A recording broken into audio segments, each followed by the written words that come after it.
You always have free will. You can always choose between light or shadow. Hi guys, and welcome back to my channel. My name is Alina if you're new here, and in today's video we're going to talk about why you actually have to go through pain in your life and why it actually serves a very big purpose. And I want to give you a new perspective, how you can be always happy either way, no matter if you go through hardships in life or not, and how you can still be grateful for the things that you have even if you lose sometimes, and how you can find your way back on your feet if you lost something. And I know it's not easy, but I just want to explain you why these things happen, why we have to go through that, so maybe you feel less alone.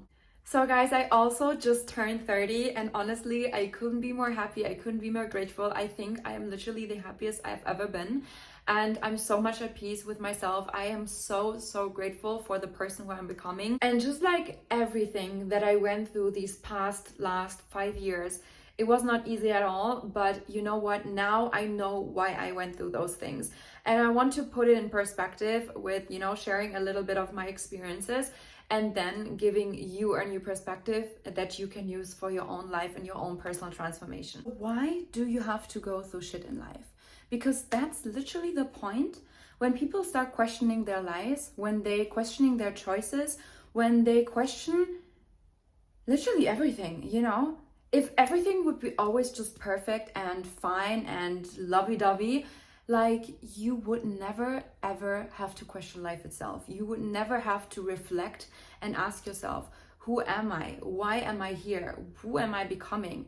And the reason why we're actually here on this planet is to experience ourselves and to remind ourselves of who we actually are apart from this body and this 3D reality, because we are multidimensional beings. We are not even our bodies, are not even the materialistic things that we have and how we define ourselves, like, oh, I'm a lawyer, I'm a teacher, I'm a rich person, I'm a poor person, I'm broke, I'm miserable, I'm depressed. Like, those are all attributes how we start to define ourselves when we get into society, when we grow up, like how we are programmed, right? But our paradigm, our program is also dictating how we are behaving, and it's also limiting in a lot of ways. But if it would not limit us, we would not struggle at all, and we would not then question life itself, and we would not ask for like the bigger cause of things. You ask yourself, why me? Why does all of this happen? Why am I experiencing this pain? You know who asked yourself that?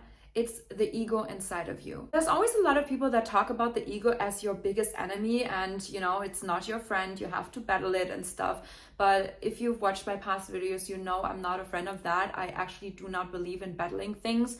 I think like making the ego your little worker and your best friend is the smartest thing that you can do to actually work alongside with your ego, because the ego serves the purpose, I asked myself that as well, because I was like, why do we even have the ego? Like, if the ego is always so limiting and always so negative, like why is it even there in the first place?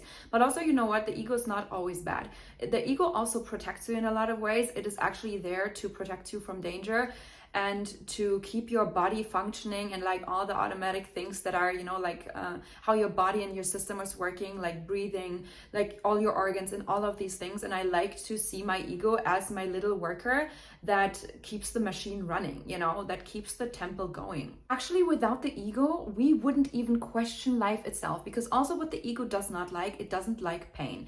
And when we experience pain and you ask yourself something like, why does this happen to me? Like, I don't deserve this. Like, oh my God, I'm so sad. I'm so miserable. Like, you wouldn't even awaken in the first place, because the ego doesn't want you to feel pain. Like, sometimes it subconsciously searches for pain. When it is based on a pattern, like on a familiar pattern, it tries to recreate that in some ways.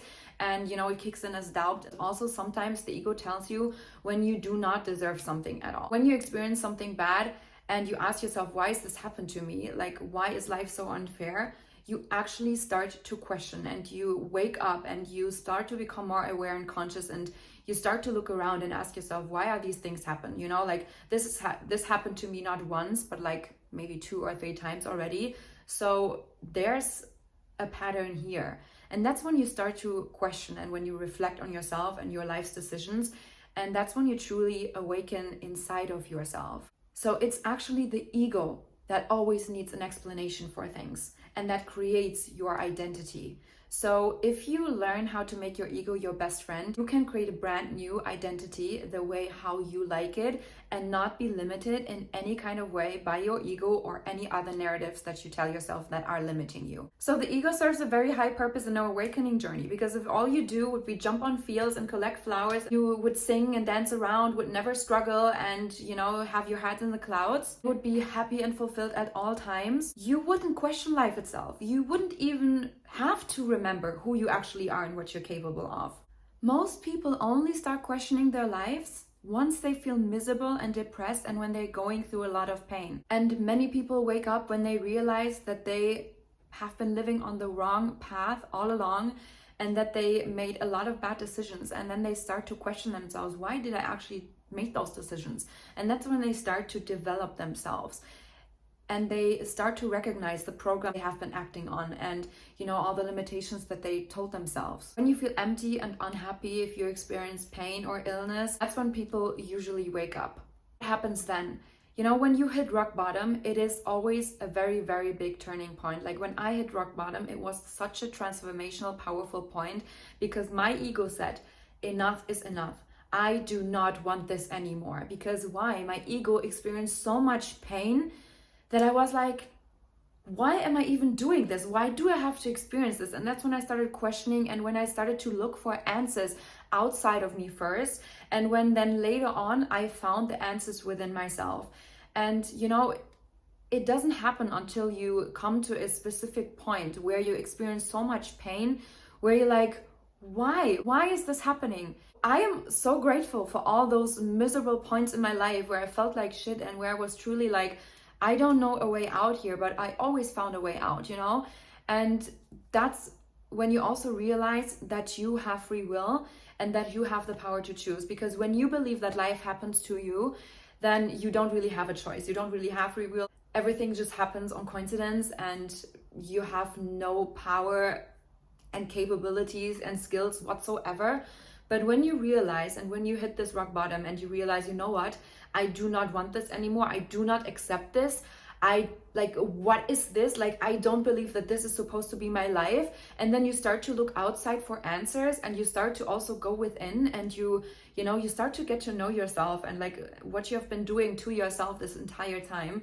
That's when you really take your power back, and when you have this turning point of, wow, I have been doing this to myself, I created this. Then you take all the responsibility and accountability, and that's when you start to finally create the path that you want to be walking on. Otherwise, you would just keep on like staying stagnant. The ego always needs an explanation to why it has to suffer so badly.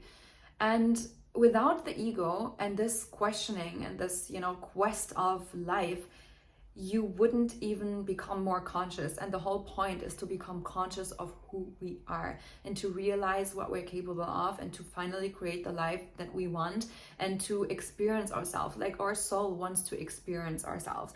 It's not our nose that is smelling things. It's our soul that smells through our nose. It is not that we hear with our ears. It's our soul hearing with our ears. It is not how we see the world just with our eyes. It's our soul seeing the world through our eyes, right? So it's the soul that wants to experience itself and to grow in this lifetime and to create, and without the ego and without the pain, we wouldn't be able to experience all the things in this lifetime.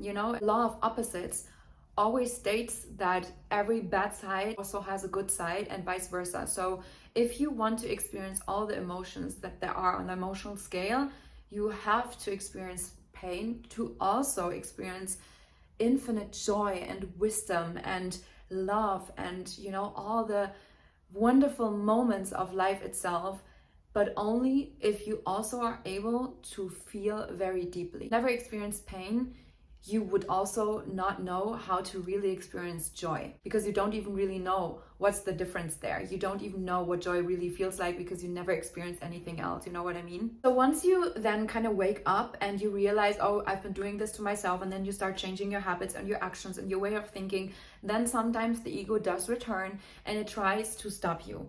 Why does it stop you? Because the ego in the first place is there to protect your body from danger, to have you survive, to have your body survive in this world. And you know what, when you leave your comfort zone and you try to develop new habits and you try to go places you've never been, do things you've never done before, ego really does have the purpose to keep you safe and to keep you in the safe bubble, in the safe place and heaven that it's created. Then sometimes with this ego, you might recreate those old patterns, but you know, if you recognize them as patterns and these old lessons that you have to learn and you have to let go of to finally create the life that you desire, and you might be hitting some limits, like, you know, when you feel like you hit a wall and you're not coming through, that is a very big sign that you have a limitation and a blockage that is stopping you. And this most likely is a limiting belief and some reason why you believe that you cannot, you know, go through that limitation and, you know, go through that blockage and to break through those walls that you put on yourselves. If you wouldn't feel comfortable at all, you wouldn't even find those limiting beliefs. You wouldn't even know that there are any limiting beliefs, because sometimes you see other people doing something and it looks so easy, and when you do them and it doesn't work out, you start to question, you start to compare yourself, like, why does this happen? Like, the ego tries to compare. But that's when you also realize, you know what, when other people are doing it, why am I not doing it? Why am I not able to do the same? There must be something that is limiting me. And that's when you look deeper again. And when you start to realize your limiting beliefs and those patterns, like that self-sabotaging behavior that you created as well out of specific reasons. And when you dig deeper, that's when you realize, again, another limitation, again, another limiting belief that you can also then replace and unravel. And without the ego, you wouldn't even realize that, because if you have no comparison, if you have nothing to even question, what is there to actually achieve in your life, you know? So each time now that you're realizing that you are, you know, acting on self-sabotaging behavior, you can start to become more aware and conscious based on this realization. So that's when you finally have the power, the creation power, to choose light over shadow, to choose something unfamiliar that might lead to your long-term happiness over something familiar that might feel safe or gives you the illusion of safety, but that creates a known reality of misery and not living the life that's meant for you. Sometimes the ego tries to stop you, but also if you learn to talk to it as your own best friend and you learn to let it, you know, work for you, that's when you start to kind of trick it and to have a little shortcut to your own blessings. And also when you take your ego as your best friend and you accept that part of yourself, like that shadow self, instead of suppressing it and trying to shame yourself and judging yourself for it, when you really do accept it and love it as a part of you that really just serves the purpose of protecting you and helping you alongside your awakening journey, that's when you start to embrace all experiences, bad or good, as a little part of your chain of success, you know, and all the ups and downs that you have in between. Later on, they become very irrelevant. They are actually very powerful points of teachings for others and have so much growth attached to them. You wouldn't go through any downs in your life, you wouldn't be able to help yourself, and you wouldn't also be able to help others. And I think it's a beautiful thing, like as soon as you learn to experience pain and bad experience in all its glory and to feel it, just to feel it and to just experience it without even judging it, without even give it a meaning, but just the bare experience itself, that's when life becomes so much more beautiful. And that's when you really do find peace within yourself, because you accept yourself and life and all its experiences fully. In the end, it's always you who gives the meaning to things. If it's bad or good, like in the end, everything just is, and it's neutral, you know? We learned to give meaning to certain things. Like we learned that, you know, when somebody lies to us and betrays us, that is hurtful. And we suffer, we choose to suffer years and years after somebody betrays us, not because of the betrayal was so bad, but because we gave it such a powerful meaning and we gave that person so much power away, And we choose to suffer in other relationships because we do not trust anyone anymore because of that own experience that we gave so much meaning to. But if you learn to, see that, one experience of betrayal as an experience of betrayal, and you learn to open your heart again and just take every experience as it is, as an observer, as something that you can choose how much meaning you want to give to it, and if this has a good or a bad meaning. That's when you become very, very powerful. Really also become the main character of your life, because you don't let any outer circumstance, any outer person or situation dictate the way how you are and what you can create and what you can experience. Learn to see the ego as your friend and hire it as your own little worker, and don't be against it. Stop judging and shaming yourself for things, because all things you try to battle will just grow stronger, and all things that you accept and love will serve you. You can literally only win with love.